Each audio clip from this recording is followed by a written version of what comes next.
A new poll from the National Sleep Foundation shows almost 7 in 10 adults who are dissatisfied with their sleep also experience at least mild levels of depression.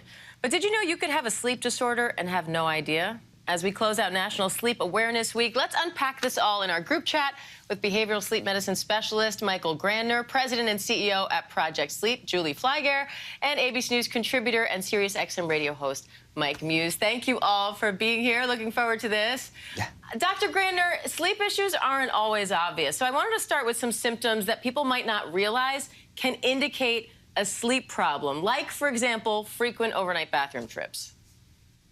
Yeah, I mean, lots of people wake up a number of times during the night and don't know why. And it can be an indicator of a number of different sleep problems like sleep apnea or other sleep disorders. And so if you find yourself waking up a lot, or if you find yourself spending just a lot of time awake trying to sleep, it might be worth talking to a sleep specialist. You talk about tired hypers in kids. Can you talk about that?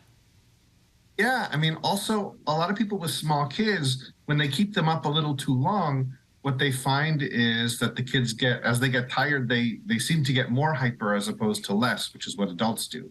And so when you see a kid starting to act out and run around, they actually might be more tired than active. I know some kids are diagnosed with behavioral issues when sometimes there's actually a sleep disorder at play, so that can be very confusing.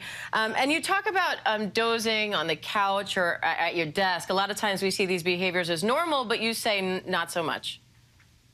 Yeah, I mean, you should be able to be in control of your ability to sleep. If you find yourself falling asleep and not meaning to, it's a sign that maybe your sleep at night isn't doing its job to keep you awake during the day.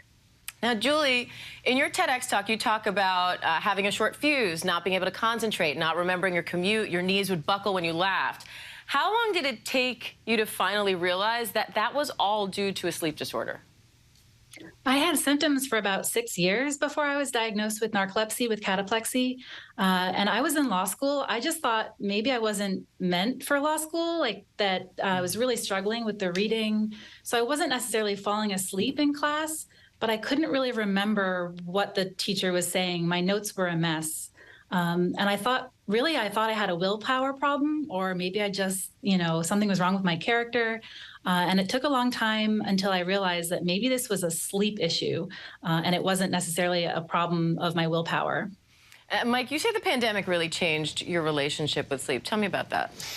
It did. It made me recognize how unnormal my schedule was and just how chaotic my schedule was. I was used to getting up 5 a.m., 6 a.m., and going all the way into midnight or 1 a.m.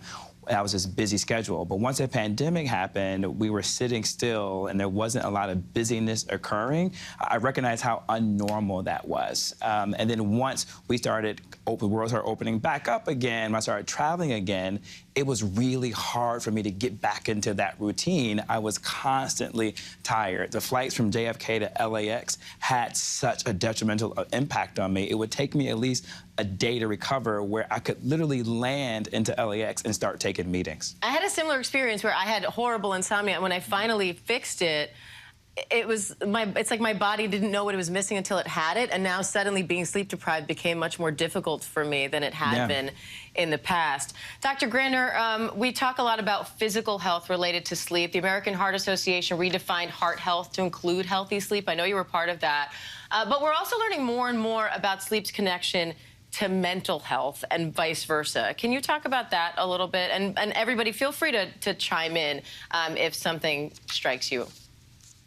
Yeah, I mean, we've known for decades that poor sleep is one of the best predictors of new onset mental health issues. It's not just something that overlaps with existing mental health issues, because sleep plays so many important roles in our ability to regulate and manage emotions. Poor sleep, insomnia, and lack of sleep can dramatically increase risk for things like depression, anxiety. We even have 20 years of data showing it can also increase suicide risk. Julie, I heard you say that you thought it was an issue of your willpower or your character before you were finally diagnosed with narcolepsy. I've actually heard that from a number of people, including our chief meteorologist, Ginger Z, here at ABC, who also has narcolepsy. But that doesn't just happen to patients with narcolepsy. So talk about the impact on your mental health when you're thinking that this is all a problem of you, that you're lazy, rather than that you have a sleep disorder. Oh, it's an awful thing. I felt so out of control. I felt like I was spiraling out of control and losing my sense of self because I was a go-getter. I was the person that worked really hard in school. And so to not be able to make those mental connections, it felt like I was losing touch with myself, what made me me. And yet it was still so invisible to people around me that I felt very alone with that. Finding the right words, finding that I could have narcolepsy, getting the diagnosis, it allowed me to finally have community support, meet other people living with the same condition, and realize that it wasn't just me. It was a huge game changer in my life. And Mike, you say that you're struggling with your sleep now. So I was hoping you could talk a little bit about that because I relate so much to your story. That was me a few years ago, and I think other people will too. Well, I'm as glad the doctor is here because maybe he can help me out with this. I never thought about it until we're having this group chat right now about how that could be associated with mental health. Because right now I have yet to get through 6 hours of sleep or 8 hours of sleep without waking up every 2 hours. And now that the doctor has mentioned that, you know, I think we all are under a lot of stress, right? Well, I can't speak for the rest of America, but me, myself, I'm under a lot of stress, high anxiety, lots of deadlines are always due, and so I'm always thinking about it before I go to sleep.